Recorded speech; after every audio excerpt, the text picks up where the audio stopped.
Olá pessoal, tudo bem com vocês? Eu sou Jaqueline Carvalho, professora de Geografia. Hoje a gente vai para mais uma aula da EJA nível 2. Bom, gente, hoje a gente vai falar de uma ideia mais moderna, mais atual, que na verdade nem tão atual, mas que nos últimos tempos tem ganhado muito espaço aí na mídia, que são os acordos e as convenções ambientais. Gente, mas antes da gente chegar nesse assunto, eu quero revisar com vocês um pouquinho da nossa aula anterior, porque hoje a gente vai mudar bastante de assunto, tá? Então eu quero aí rever com vocês um pouquinho o que a gente já falou no passado. Então olha só, a gente falou na última aula sobre as migrações, certo?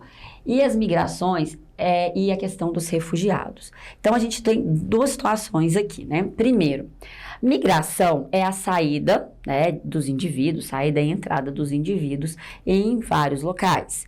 E a gente tem aquela migração que ela é espontânea, que a pessoa faz por querer procurar uma melhor condição de vida, por querer ter melhor perspectiva de estudo, de trabalho, né? E ela vai em busca daquela situação, né? Ou ela pode ser para outro país, ou ela pode ser interna, da cidade vizinha para outra cidade, de uma região para outra região. E essas migrações, elas se dividem em migração pendular, que seria a troca, a saída do indivíduo durante a manhã da sua casa, ele vai para outro município, exerce alguma atividade ali, que seja trabalho, que seja escola, e no final do dia ele retorna, né, para sua residência. Isso seria uma migração diária. Ela acontece muito em centros urbanos, onde a gente tem aquelas regiões metropolitanas, com várias cidades próximas.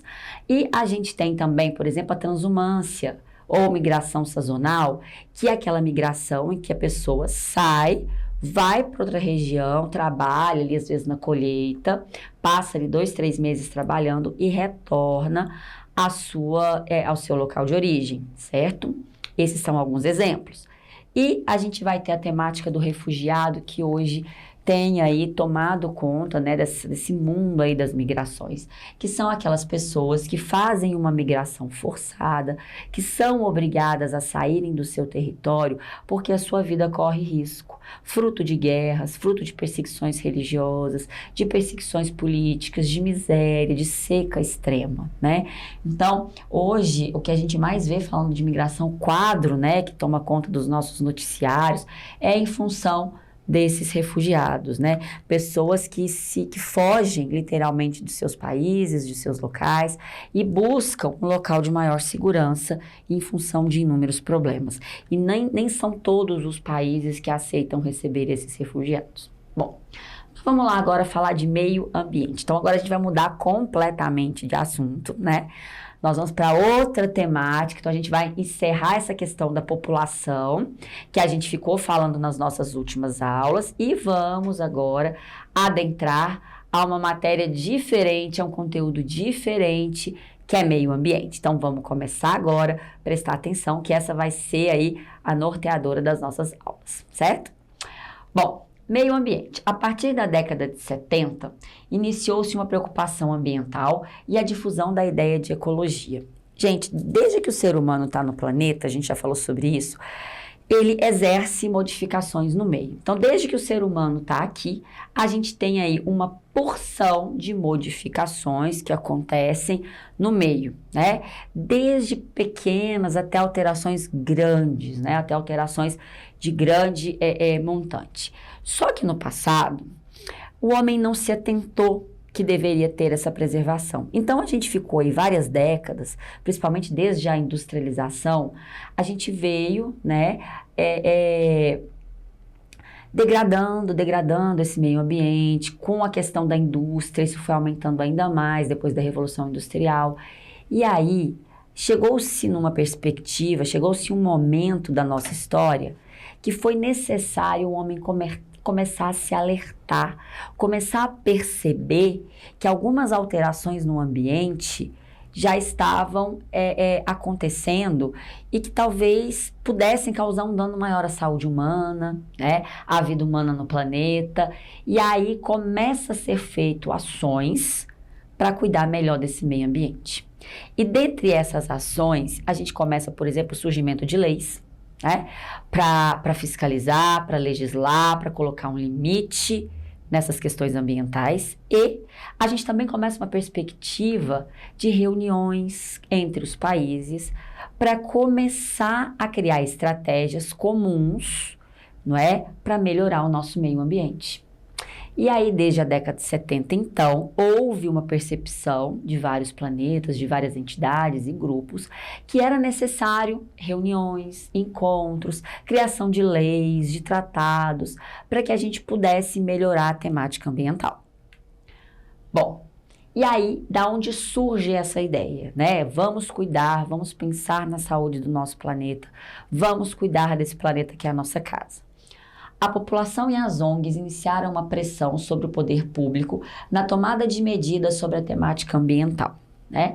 Então, tanto a população civil quanto as organizações não governamentais, que são grupos, né, formados para temática ambiental. Na verdade, hoje a gente tem ONG para vários temas, né? Mas a temática ambiental é uma que sobressai. Então, a gente tem essas organizações não governamentais para cuidar de várias áreas, né, do meio ambiente. E eles começaram a fazer um movimento e trabalhar a temática ambiental. E aí surge, então, a ideia das convenções ambientais.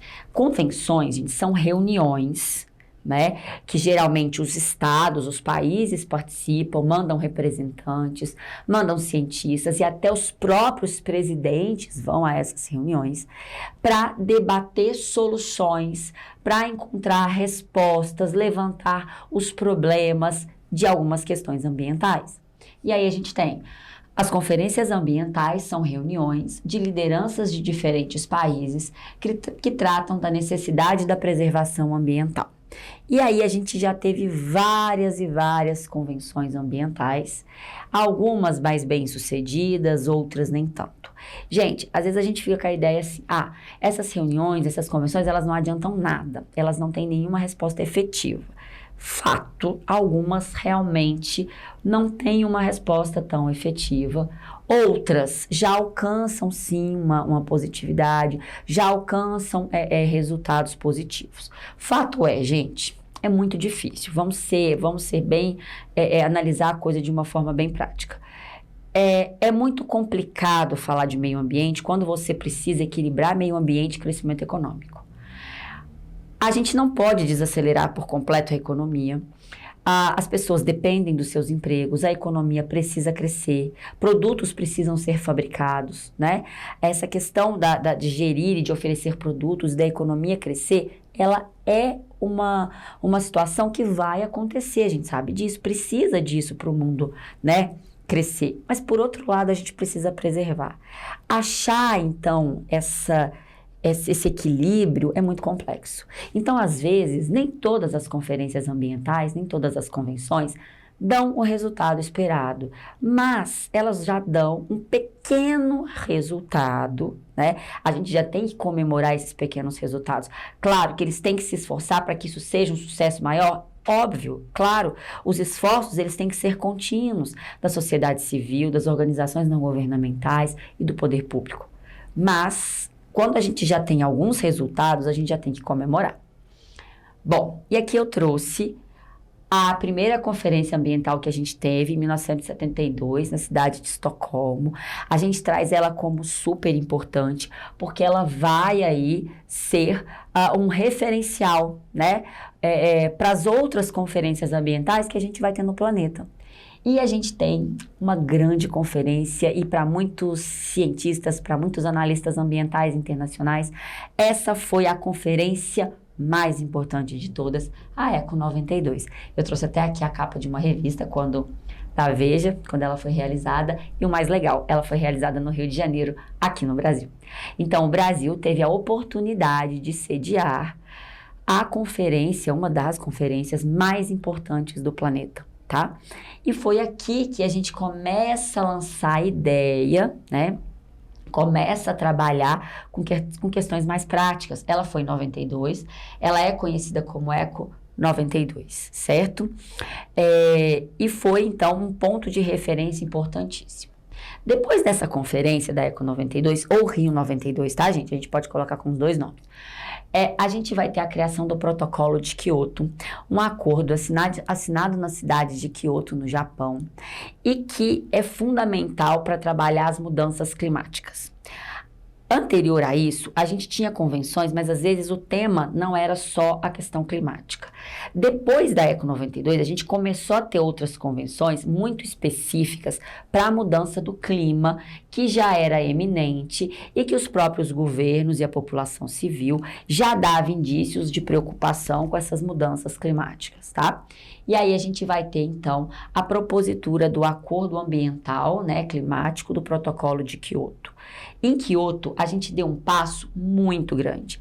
Em Kyoto, gente, aqui a gente vai ter, né, a propositura de metas que cada país deveria contribuir, que cada país deveria trabalhar para diminuir as emissões de gases que poderiam afetar o efeito estufa e causar o aquecimento global, certo? Claro que nessa época já se sabia da questão do aquecimento global, né, que ele era uma temática recorrente, mas quais as ações poderiam ser feitas? E aí, os países começaram a receber metas, né, para trabalhar isso, certo? Para dizer qual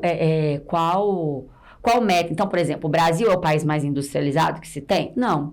É justo o país ficar com uma meta de redução igual à meta dos Estados Unidos ou da China, que são países que produzem muito mais na indústria? Não seria.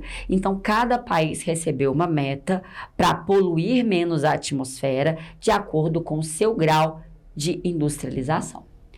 E aí, a gente veio aí durante anos nessa tratativa do Protocolo de Kyoto. Alguns países conseguiram reduzir um pouco a sua meta, o Brasil foi um deles. Agora, bater a meta, gente, chegar naquilo que era esperado, grande parte dos países do mundo não conseguiram. Porque para fazer isso, você precisaria desacelerar a sua economia, você precisaria diminuir a questão da indústria, né, do processo industrial. E isso é complicado, porque a gente sabe que os países querem crescer economicamente, né?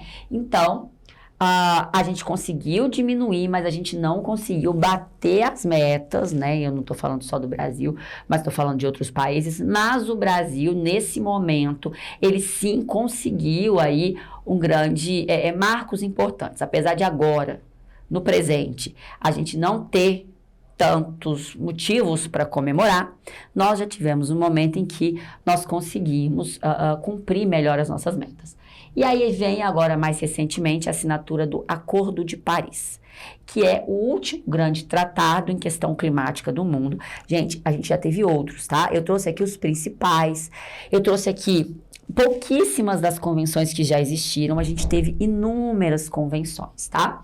E aqui a gente tem o Acordo de Paris, que é um acordo do qual o Brasil faz parte, tá? O Acordo de Paris, então olha só, o tratado tem como objetivo reduzir o aquecimento global e entrou em vigor em 2016. E em 2020, ele substituiu o Protocolo de Kyoto. Então, eles fizeram uma análise do Protocolo de Kyoto, viu que estava sendo positivo, viu os países que estavam conseguindo agregar, viram qual cenário favorável que Kyoto trouxe, fizeram algumas adequações e montaram o Acordo de Paris, certo? E o Acordo de Paris, então, ele vai substituir o Protocolo de Kyoto, tá? E o Brasil é signatário. A gente teve vários países do mundo que entraram nesse acordo. Os Estados Unidos inicialmente entrou, depois saiu no governo do Donald Trump, retornando, né? Com o governo do John Biden, no ano passado, os Estados Unidos retorna ao Protocolo de Paris. E esse é a grande aposta para o futuro, é a grande tendência que os países vão seguir para tentar reduzir aí as emissões de gases que podem contribuir para o aquecimento global, tá? Então, a gente provavelmente ainda vai ouvir falar muito no Acordo de Paris, certo? Porque é um acordo que tem ainda muito a ser feito, muito a ser debatido. Ele é jovem, se a gente for pensar, então ele ainda vai colher muitos frutos. Então, aí, a gente tem hoje 147 países que já ratificaram um acordo, entre eles o Brasil. Isso é um acordo que outros países podem vir a entrar. Se a gente pensar que países membros da ONU, a gente tem cerca de 193 hoje no mundo, reconhecidos pela ONU, 147 terem assinado, já é um número bem satisfatório. Já é um número que a gente tem que comemorar, né? Porque aí mais da metade do mundo tem e concorda com a ideia de melhoria na qualidade de vida, de melhoria na questão ambiental, tá? Então, aqui a gente tem essa questão do Acordo de Paris. Nós vamos ver aí um videozinho rápido sobre, esclarecendo mais sobre esse acordo, gente. Nossa sociedade vive hoje em um cenário de urgência climática. A temperatura da Terra já atingiu um aumento de 1 grau Celsius em relação a níveis pré-industriais. E isso nos leva a graves impactos na biodiversidade, água, oceanos, produção de alimentos e eventos naturais extremos. A Conferência de Clima da ONU, em dezembro de 2015, reuniu 195 países para finalizar o primeiro acordo realmente global para frear as emissões de gases do efeito estufa e lidar com os impactos da mudança climática. Um dos objetivos acordados foi de manter o aquecimento global muito abaixo de 2 graus Celsius, buscando ainda esforços para limitar o aumento da temperatura a 1,5 graus Celsius acima dos níveis pré-industriais.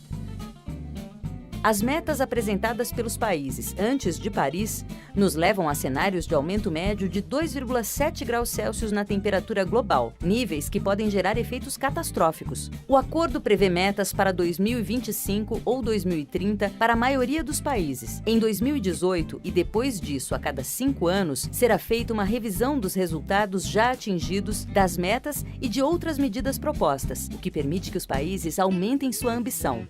Um movimento climático já está acontecendo no mundo e sendo liderado por diferentes atores da sociedade civil, setor privado e público, que estão atentos com demandas e ações claras de justiça climática para um futuro de baixo carbono e seguro. Precisamos que nossos líderes mundiais continuem neste caminho iniciado em Paris. Se junte a este movimento, procure mais informações, implemente na sua vida, converse com sua família, amigos e pessoas conhecidas e peça aos tomadores de decisão de seu país para que tenhamos um futuro com qualidade de vida e segurança climática. Seja parte da solução.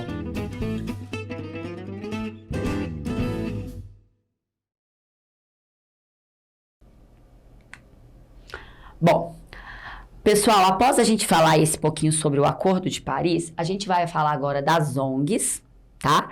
Que tem um papel muito importante nesse cenário, porque elas vão colocar pressão, elas vão fazer ações, elas vão cobrar do poder público atitudes. Então, eu trouxe aqui uma ONG internacional super famosa, que é o Greenpeace.